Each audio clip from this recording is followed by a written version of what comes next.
Hey there, quick note before we dive in. What you're watching right now is a lesson from one of my courses that I've decided to release completely for free here on YouTube so you don't have to pay a dime. So instead of asking you to buy my course, if you want to show your appreciation, here's a couple of things that you can do. Like this video, share this video, subscribe to my channel. These small actions tell YouTube to share my content with more people, which is a huge help. Also, feel free to check out my recommended equipment links in the description below. If you do purchase equipment from these links, I do get a small commission at no extra cost to you whatsoever. Or if you want to, you can leave me a super thanks or even just hit play on one of my playlists. I know it sounds silly, but if you just hit play on one of my playlists and let it play in the background, even if you're not paying attention, it tells YouTube, hey, people are watching these videos. I'm going to push it out to more people. So even if you just want to do that, I would love it. I would appreciate it so much. And then lastly, if you're looking for more personalized help, I do offer private coaching that you can find in the description of this video. Either way, I really appreciate you, whether you choose to do one of these things or not. Just by simply watching this video, it means a lot to me. Thank you so much.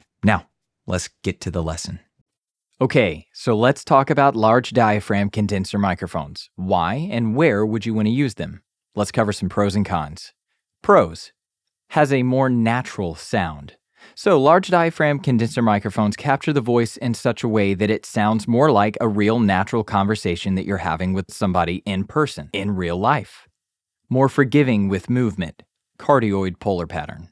So large diaphragm condenser microphones typically have a cardioid polar pattern, meaning it's going to be more forgiving for if you move a little bit off to the left or right of the microphone, whereas a shotgun microphone, if you move a little bit off to the left or right, it's going to start trying to reject you. A large diaphragm condenser microphone has a really wide pickup pattern, the cardioid polar pattern, in most cases, and that's going to allow you to move a little more left and right off the microphone and not have to worry about the audio suffering too much. Better response at low frequencies, smoother frequency response, and reduced distortion.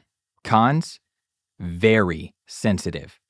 So this is great when you want to pick up every little nuance of your voice, but it could work against you if you're about to record a YouTube video or you're going to record a voiceover and everybody in your neighborhood decides to fire up their mowers and mow their lawn. Depending on how well your space is soundproofed, large diaphragm condenser microphones are going to pick that up pretty well.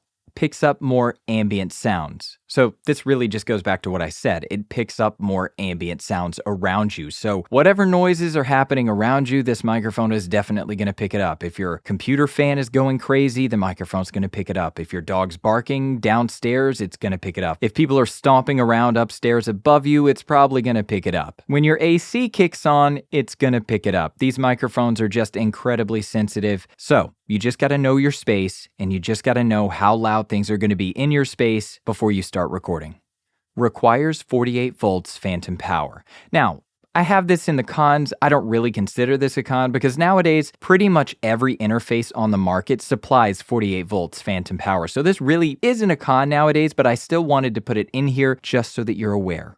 More sensitive to extreme temperatures and humidity. Now, I would say this really about any microphone, but you just want to make sure that the environment that you keep your microphone in is a controlled environment. You don't want the temperature getting super hot and super cold. You don't want there to be humidity getting into your space. You don't want any kind of water or residue getting into the microphone. So wherever you keep your microphone or house your microphone, you just want it to be a controlled environment. So, to recap, if you're a content creator, such as a YouTuber, or you make tutorial courses such as this one right here, or you're a voice actor, or you're a podcaster, large diaphragm condenser microphones could be a great choice for you as long as you don't mind having a microphone in camera with you and you're not dealing with a lot of outside noise or ambient noise around you while you're recording. And of course, you want to make sure your space is properly acoustically treated, which we'll get into a little later in this course. But honestly, I would say that pretty much about any microphone other than a dynamic microphone, but we'll get to that in a bit.